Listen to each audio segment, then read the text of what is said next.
Hello students, आपका बहुत बहुत स्वागत है मेरे यूट्यूब चैनल मुद्गल बायोलॉजी में। आज की वीडियो में हम बात करने वाले हैं फाइलम एनिलिडा के बारे में, जिसका कि दूसरा नाम है सेगमेंटेड वॉर्म्स। इससे पहले हमने फाइलम एस्के हेलमिंथीज पढ़ा, प्लेटी हेलमिंथीज पढ़ा। प्लेटी हेलमिंथीज जो थे वो फ्लैट वॉर्म्स थे और जो एस्के हेलमिंथीज थे वो राउंड वॉर्म्स थे।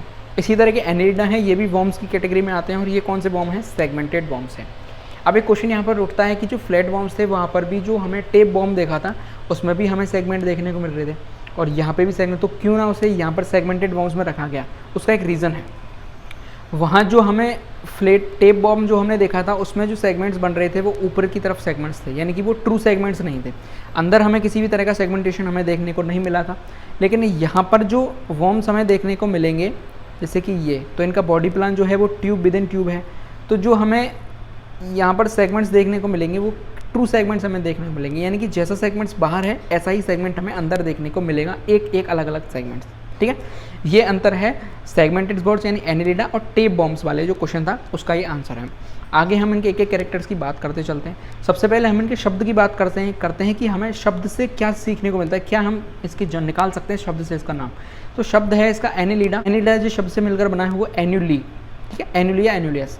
तो इनका जो हिंदी में अर्थ होता है वो होता है रिंग, ठीक है, यानी कि गोल रिंग जैसी कुछ स्ट्रक्चर। अब इसको हम क्या इनसे रिलेट करेंगे कि जब हम इनके एनिमल्स देखते हैं, जैसे कि आप सबने फेरेटिमा अर्थवॉर्म यानी कि केंचुआ जब उसको देखा होगा तो केंचुए में रिंग रिंग हमें देखने को मिलती हैं छोटी छोटी।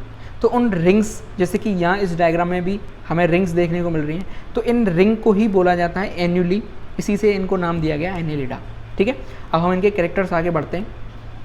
तो देखिए, सबसे पहले हम इनके हैबिटेट की बात करते हैं। ये जो एनिमल हैं ये मोस्टली एक्वेटिक हैं, यानी कि जलीय जीव हैं और जल में भी कैसे, मराइन और फ्रेश वाटर।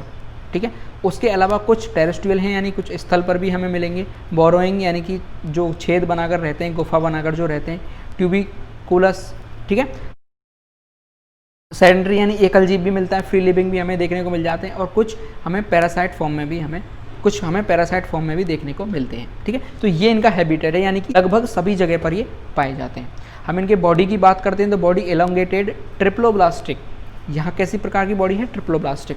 उसके अलावा बाइलेटरी सिमेट्रिकल होते हैं ये और ट्रूली सीलोमेट होते हैं। जब हमने एस्को हेलमिंथीज पढ़ा था तो वहाँ पर जो जर्म लेयर थी वो तीनों जर्म लेयर प्रेजेंट थी। ट्रिप्लोब्लास्टिक एनिमल है एस्को हेलमिंथीज, लेकिन जो सीलोम थी वो ट्रू सीलोम नहीं थी। कैसी थी? वो स्यूडोसीलोम थी।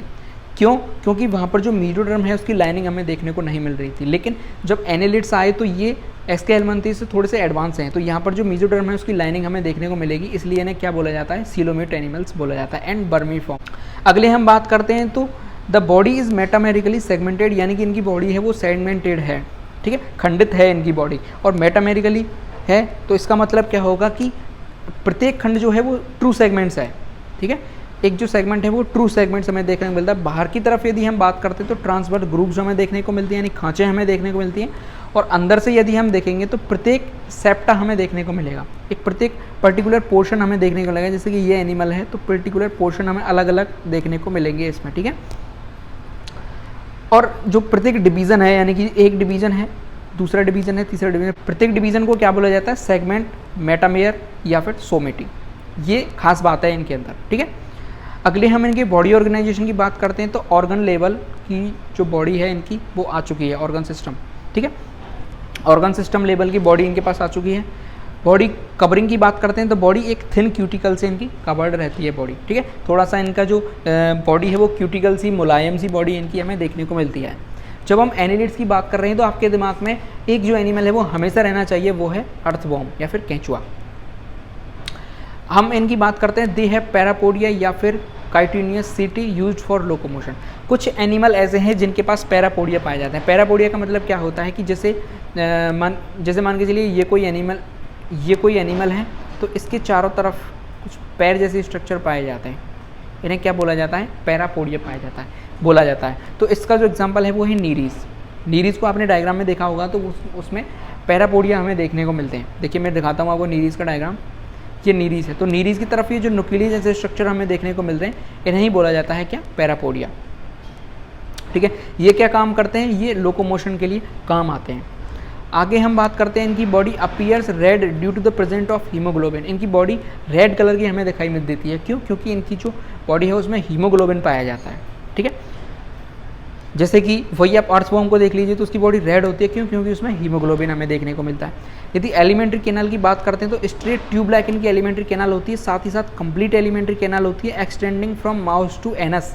यानी कि अब इनकी बॉडी जो है वो ब्लाइंड सैक नहीं है, क्योंकि एस्की हेलमिंथीज में भी ब्लाइंड सैक नहीं थी, तो लेकिन और ये एनालिड्स हैं वो एस्की हेलमिंथीज थोड़ा सा ऊपर हैं, तो इनकी बॉडी भी जो है एनस और माउथ दोनों हमें मिलेंगे, और जो डाइजेशन है वो इंटरनली एक्स्ट्रा सेलुलर हमें देखने को मिलेगा।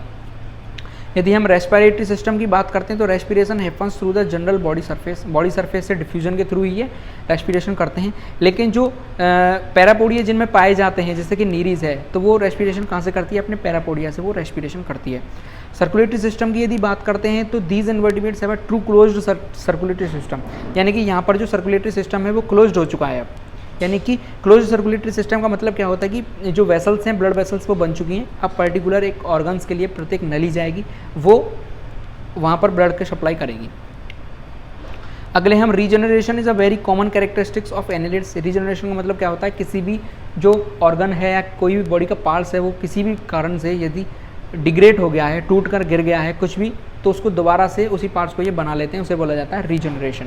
यदि नर्वस सिस्टम की बात करते हैं तो consist of a pair of cerebral ganglia, यानी कि यहाँ पर अब सेरेब्रल गैंग्लिया का क्या हो गया? पेयर बन चुका है, जिसे कि क्या बोलेंगे? ब्रेन।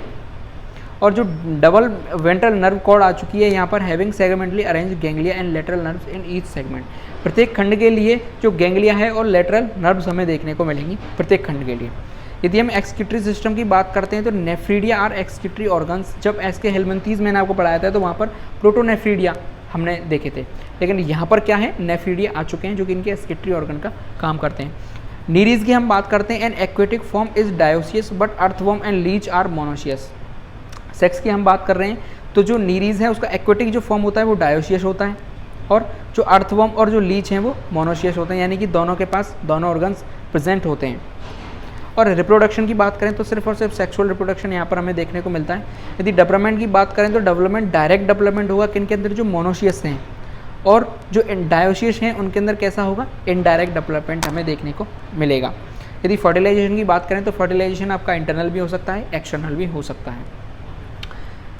आगे हम इनके एग्जाम्पल की बात करते हैं तो एग्जाम्पल कौन कौन से? नीरीज, फेरेटेमा या फिर अर्थवॉर्म, और हिरुडिनेरिया ब्लड सकिंग लीच। ये आपकी हिरुडिनेरिया है, हिरुडिनेरिया ग्रेन्युलोसा, ठीक है।